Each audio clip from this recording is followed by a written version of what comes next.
Hey guys, welcome back to the 4th season of the Cambridge RTG. This is episode 3. We're cracking on outside of the the summer transfer window now. And, well, our good season, or good start to the season, hopefully will continue today. We had a bit of a wobble yesterday. We lost 5-0 to Preston in rather embarrassing and bizarre circumstances. We simmed the West Brom game. We didn't play that and end up losing 4-0. And actually, we went 1-0 up against Crystal Palace. And then they pulled it back to 3-1 to them whilst having 10 men. And we were able to work our way back into it and avoid the defeat by getting 2 late goals to make it 3-3. So the championship has been particularly entertaining for us so far in this save. You can see, other than the Barnsley game, plenty of goals in every game so far. And hoping that that will continue today. We start with top of the table Sheffield United away. So we'll be playing in a real life stadium at Bramall Lane. And then we've Rotherham at home, Blackpool away, and Middlesbrough at home. Rotherham are the lowest ranked so far this season, so we'll sim that one. And actually playing Blackpool, the side that came up with us last season, be quite a good sign of how far we've come so far with the additions we've made and the growth that we've had at the beginning of this 4th season. So I'd like to play that one. And obviously Middlesbrough at home is a game that we will end the episode with. Remarkably positive starts to the season so far. Surprising to be up in 6th, but not expecting it to last. But whilst it does last, we will enjoy it all the way. Do drop the video a like if you're enjoying, of course, and make sure you're subscribed to the channel so you don't miss out on any more of this save. I am probably going to have to offer around a number of contracts soon to my squad, as quite a lot of them are unhappy with the nature of their contracts at this particular moment in time. We'll switch and we'll play in our home kit. I'll just double check that Sheffield United have everybody in the right position in their starting lineup, and then we can get going. And indeed, they don't have everybody in the right position in their starting lineup. There's Sissoko there. Is that a centre-back? No, it's Lowe, the left wing-back, so O'Connell will be a centre-back at left-back. There we go. That's everybody where they should be. So, Sheffield United away at Bramall Lane to get us going. It is a 5-back for Sheffield United, and well, it looks like they've got a pretty damned decent team. Destinolu in goal, 79 rated, 80 rated Jayden Bogle at right back, Jack Robinson, John Egan and Jack O'Connell, all the J's in their defence other than Max Lowe, who ruins it, at 77 rated left wing back, Ibrahima Sissoko alongside John Fleck, Gus Till at Cam behind Rhian Brewster, the former Liverpool man, of course, and Lys Mousset, who's still there at Sheffield United in this save. It's a really strong team, and obviously they're top of the table thus far this season, so not only are they a really strong team, they're a really strong team that are playing well too. This one might be more of a Preston than it is anything else, but away from home we will fight hard to give those travelling fans something to cheer in this game, although whether there will be much to cheer, not too sure. Forward nicely to Lancaster. Key. Oh, I was trying to work it centrally to Stone to then come out wide to Lancaster again. That's not quite perfectly weighted, but had it been, they were in there. Quickly around the corner with Lancaster, and we'll find Elijah Stone. Rudoni. I think he's just on side here, Joey. He is indeed. Joey Ironside in behind, and at Bramall Lane, we couldn't have come much closer to taking a 1-0 lead. Scott Twine. We have taken the 1-0 lead. His first goal in a Cambridge United shirt in a played game on his weaker left foot, which he actually had a really poor effort with earlier in the season. Oh, could the keeper have gotten to that? He seemed to dive and then almost move his hands away from it at the last minute. It's accurately into the bottom corner. He's gone for it there, Keeps. I think he just couldn't quite reach it. Beautifully swept home into the bottom corner, and at Bramall Lane, at the thus far 6 wins from 6 Sheffield United, we take a 1-0 lead. Till out to Jayden Bogle. Well, I thought I was going to win it back there, but it's fallen kindly for them. Oh, we might be in trouble there. The fact that play continued lets you know that it's probably just a yellow, but Sheffield United caught on the counter here, and Rudoni's in, and that should be 2, and will be as well. Catching them on a quick counter. Sheffield United open themselves up, just like Blackburn did. We've caught them on the break, and slammed home a quick fire second. We did the same against Blackburn. Bruise ring out around Bramall Lane. Frustration from the home fans, but there's still plenty of the game left to try and turn it around, and I'm sure they'll have a damned good effort at doing so. QPR 2-0 down at Loftus Road now at home to Barnsley. Not a great result for them. Not a great result for Sheffield United thus far either. That's a hell of a ball, but Keane Bryan is there to cut out. I'll have to use the keeper not the other defender that was there with me. Oh, and I've overhit that with Michael Cooper as well. Pressed into making a mistake there. Will they continue that press and get themselves a goal back here, Sheffield United? Jayden Bogle, I could kind of read what he was going to do there because he only really had one place to go. That forward. Balls. I don't really have anywhere to go with Teddy Coles there. I didn't want to try and play it back to the keeper because I wasn't sure I could have done much with it from there. I thought he might have been offside, but Fleck turns it home and he was the right side of the line. Sheffield United have a goal back, and again, it's a case of when the press works for the opposition, it really works. But unfortunately for them, it's not working more than it is working, and hence why we have our 2-1 lead. Here come Sheffield United again. Here's Fleck through the gap. Lis Mousset out wide here to Max Lowe. Lancaster's trying to get back. Lowe drives it in. We'll get rid of it, please. Header was supposed to go all the way to Lancaster, but it will now find Jack. There is plenty of time left in the game for either side to score another goal. And he's Twine onside here. It was close. Oh, shot well blocked. Tried to turn his side on his stronger foot this time. But they've defended it well, Sheffield United. It's been a very tough encounter here, other than when we've scored our goals. The goals seemed rather easy to come by, but since then, we've not really cut them apart properly. I don't know whether they changed their tactics at half-time or since that second goal went in, but those counter-attacking opportunities haven't been there. And as a result, Sheffield United to get themselves back in the game, and they could have had an equaliser there if Till had found that top left corner.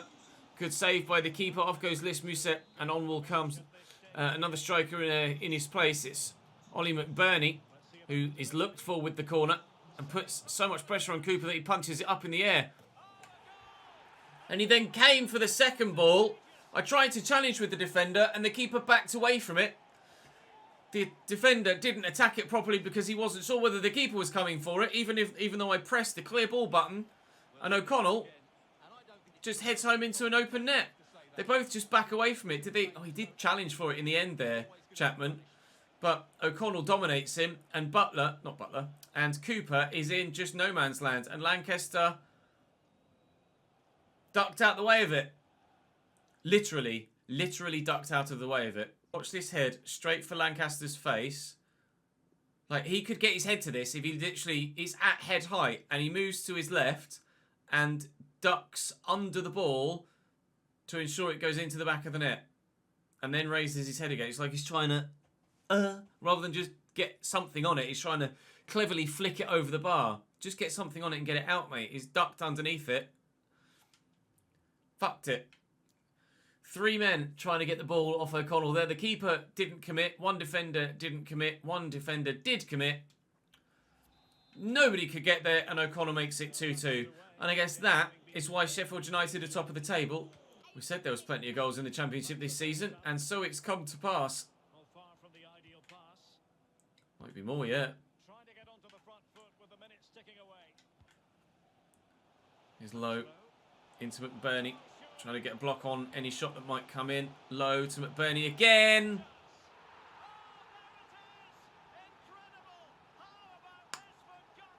They've completely turned it around.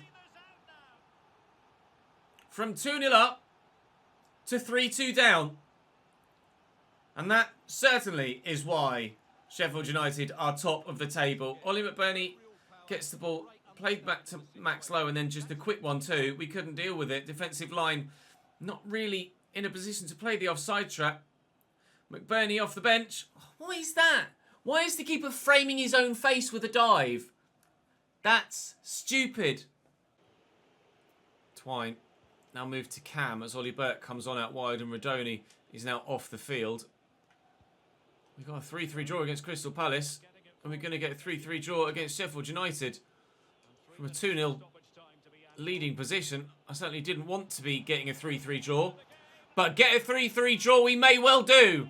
Ollie Burke off the bench slams it home and celebrating wildly, properly wildly, pointing at all of the away fans. I'm sure Ollie Burke used to play for Sheffield United. In fact, he's at Sheffield United in real life now. He's just on loan at Millwall, but he is, on paper, a Sheffield United player. And he left no doubt in anyone's mind as to how he feels about his former club. Sprinting around. Look. Pointing at the away fans. You what? Thought you'd won it, did ya? 3-3. What a comeback from Sheffield United. And what a comeback from us. We could have folded when it went 3-2 to them. We could have absolutely folded. We didn't. Just as they fought back, we fought back. And their 100% record does not continue. 3-3 again in the Championship. And now we head to the game against Rotherham. Not really knowing what to expect from that one either. Right, next match day is Rotherham at home. As we mentioned, we're going to sim this one and play the Blackpool and Middlesbrough games. So this should be pretty more straightforward. He says? Yeah, 3-0 win. Joey Ironside has a penalty. Wow, he could have had 4. A Joe Ironside hat-trick. And if the goal hadn't been disallowed or he hadn't... I presume that's the missed penalty symbol, isn't it? If he hadn't missed the penalty, then we'd had 4 from him on that particular match day. Joe Ironside is certainly, it seems, cut out for Championship level. Josh Key has grown now to 75, but as you see, has now peaked, but that's not a problem. We can continue to train him next season when hopefully that peaking changes. Could really do with some improved passing, couldn't he? So we're up to 4th with that. Falconer has now changed to Cam as well. And is a 68 rated Cam. We thought we might see a significant boost there.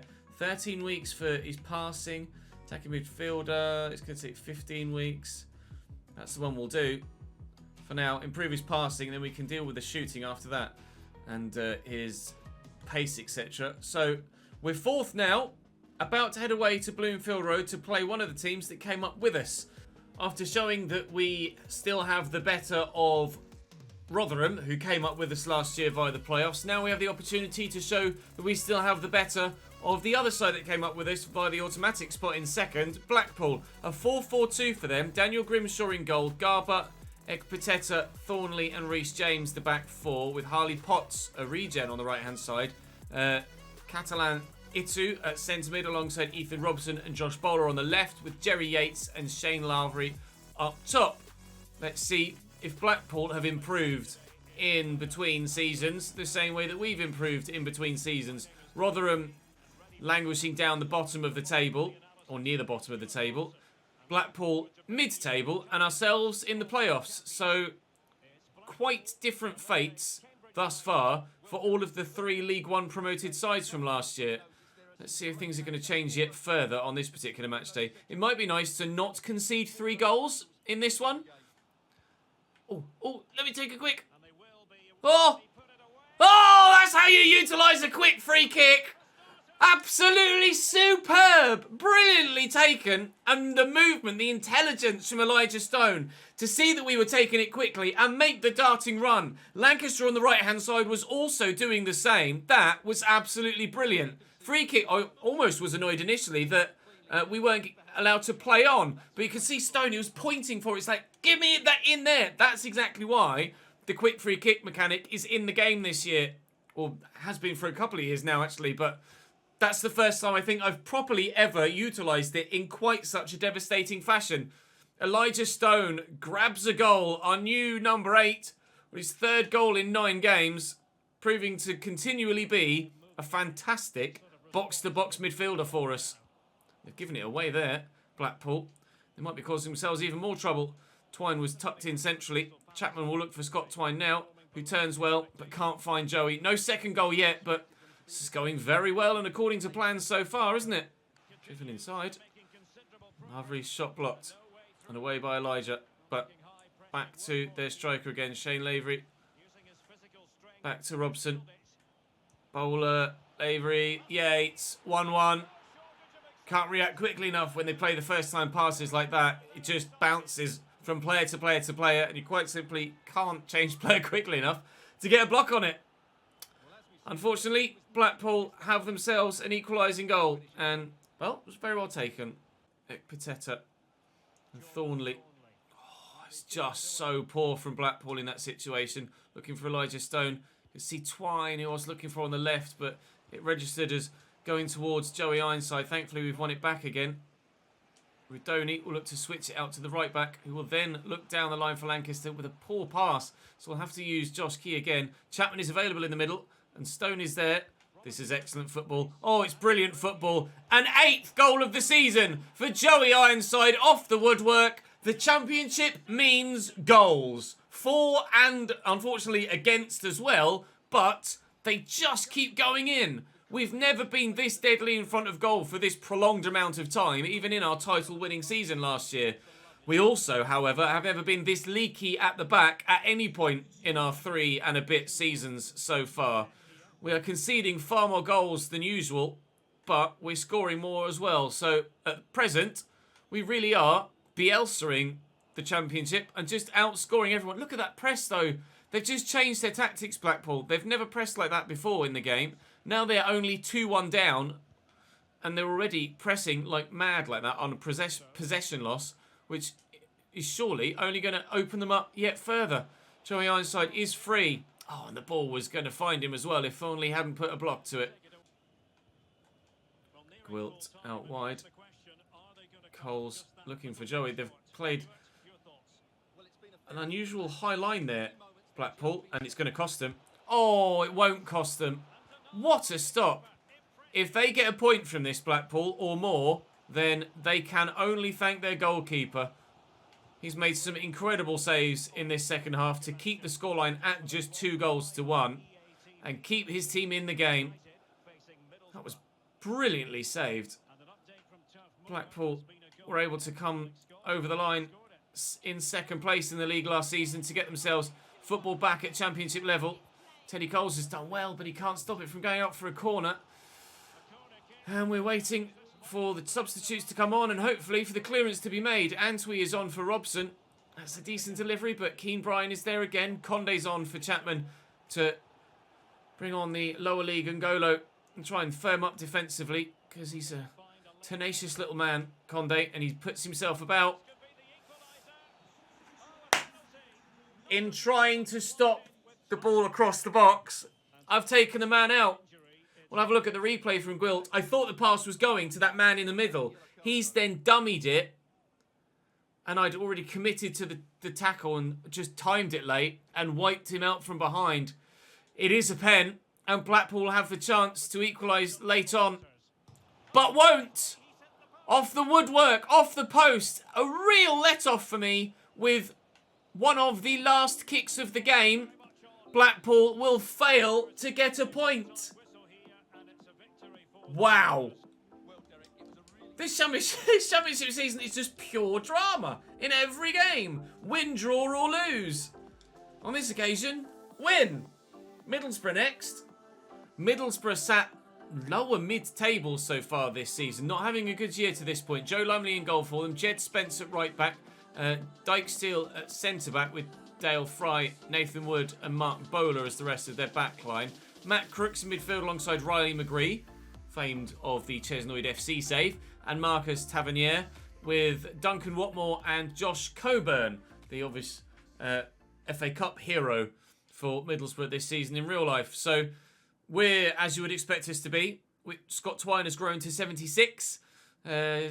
Gwilt is up to 73. Coles is up to 76 as well. We've seen actually some accelerated growth in just the first few weeks of this championship save, and already championship season, sorry, and already the team has developed from the side that was just good enough to get the title last year in League One to now a team that is genuinely now challenging for promotion for the from the Championship to the Premier League.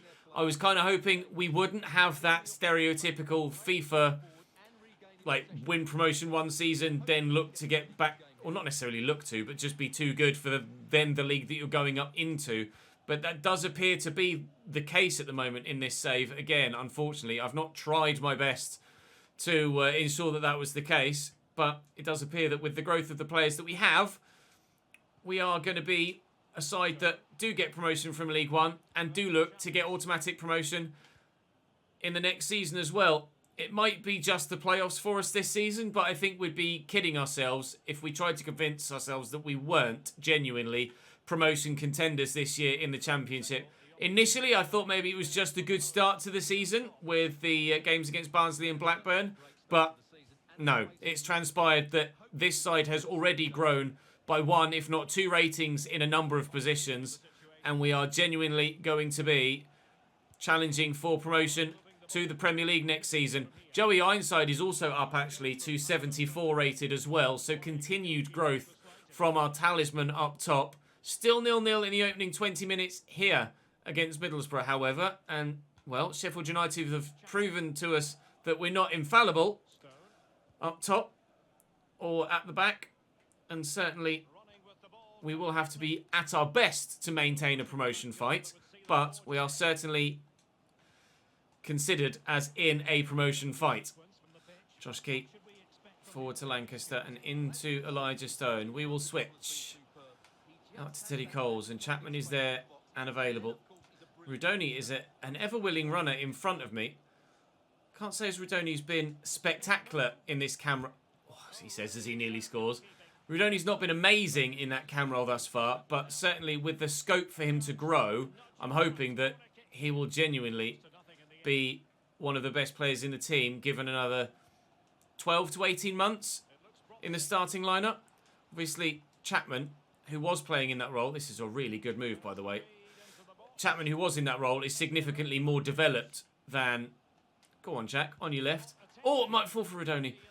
Chapman is significantly more developed than Daniel Rudoni, so that's why he was so effective in that cam roll last year. It was always going to be a case of having to wait for Rudoni to grow to the point to be matching those sort of performance levels, but by dropping Chapman back, it made us much higher quality in those deeper positions as Elijah Stone has continued to grow, Chapman has continued to grow, and Conde has peaked at 72.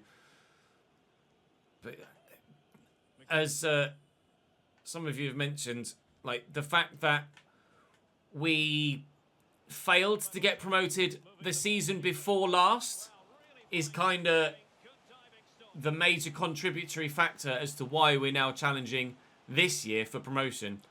Our team grew last year in our 3rd year in League One to kind of outgrow the rest of that league. And that's why... Oh, Jesus, 2 blocks from Gwilt.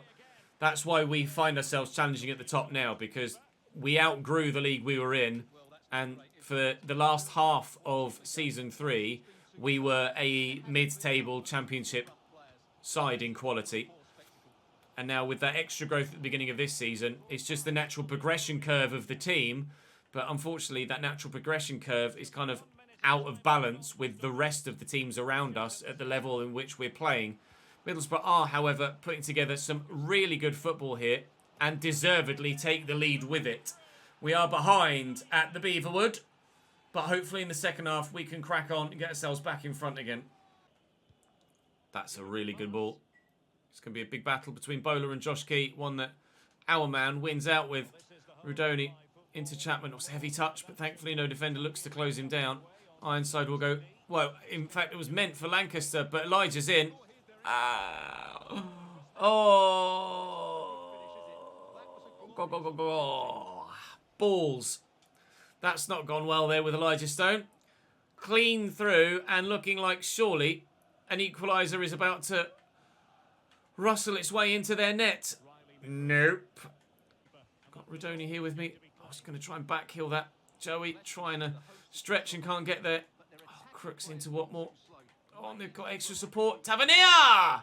Good save by Cooper. 20 minutes to go. Middlesbrough not happy with just their 1. They want 2 to make sure. Riley McGree with the delivery, which is good. Hacked away by Lancaster, though. Watmore will get it back out to the Aussie. Fry. Bowler. Give me. No. Okay. Give me this time. I'm trying. Failing. Not only to win the ball back, but to find an equaliser too. Chapman steps in. Can't get there. Kavanagh. Good save by Cooper again. Prolonged Middlesbrough pressure here. Cooper's infuriated with the players in front of him. I'm trying my best, Michael. I'm trying my best, pal. McGree with the delivery again. Finds only Jack Lancaster at the near post. I'm going to have to take my time here to ensure that we don't make a mistake. I'm supposed to go all the way out to the left back, but never mind. Teddy Coles. Ollie Burke's going to make me the run. I'm going to look to play him in. But it's a poor pass and it's intercepted. Read well by the Middlesbrough man. Still, that away pressure continues. Riley McGree kicks that straight against Brian. Come on. Come on then, Aaron. What have you got? Comment section want you to play a bit more for me, Aaron Morley, but I haven't found that you've been that good for me yet. Coles back to Chapman. Looking for Joey. Brodoni's asking for it. Here is Morley. What can he do? Find Lancaster maybe. In behind. Looking back for Morley. Hits the Middlesbrough shin. I think we're going to lose this one. It's looking like it's going to be our second defeat of the league season. For all of my chat in this game about how we've outgrown the league we're in and we're genuinely challenging for promotion to the Premier League in the season that we came up from the league below. And now, I do all of that waffle in a game where we're actually going to lose for the second time this season. Although at least this time it's not by 5-0. Bowler dinked in. Kavanagh around the corner. That's floating. Oh, and needed saving as well. Very, very nearly dropping in underneath the bar. McGree with another corner. Can he beat Jack Lancaster on this occasion? No. Come on, Riley. Your corner's been absolutely shite, mate. Up we go, please. Teddy Coles is not the best aerially. Just the 1-0. But it's a defeat. The first time we've failed to score since the opening day. All of the games in the Championship, other than that 0-0 draw against Barnsley, have had loads of goals in. This one, however, just the one. And sadly, on this occasion, it's not for us. Michael Cooper is continuing to grow, though, which is great. Up to 75 now. Plenty more growth to come from him throughout the course of this save as well. And if we can get as far as that Forest game, we will hopefully see those scout reports again. Here we go.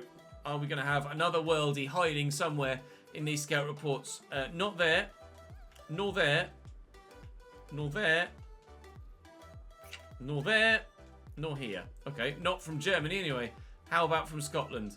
That's a no. And that's a no. How about from England? That's a no.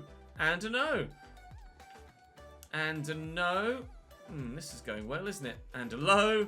And a no. Oh, I just accidentally signed him. I don't have much money left at all at the moment.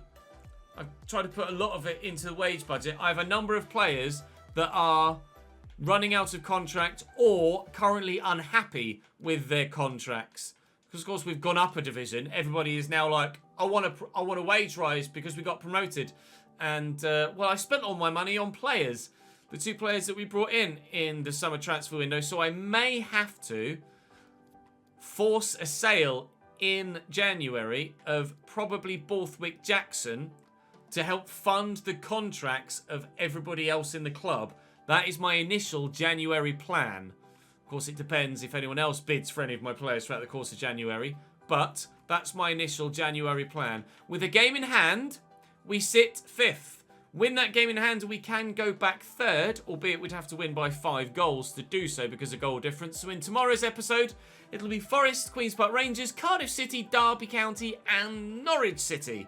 5 big games. Every game at this level is big for us in our first season here. Forest, Queen's Park Rangers, and Norwich. Probably the 3 that we'll play. And Sim, Cardiff, and Derby. Depends on the table, to be fair.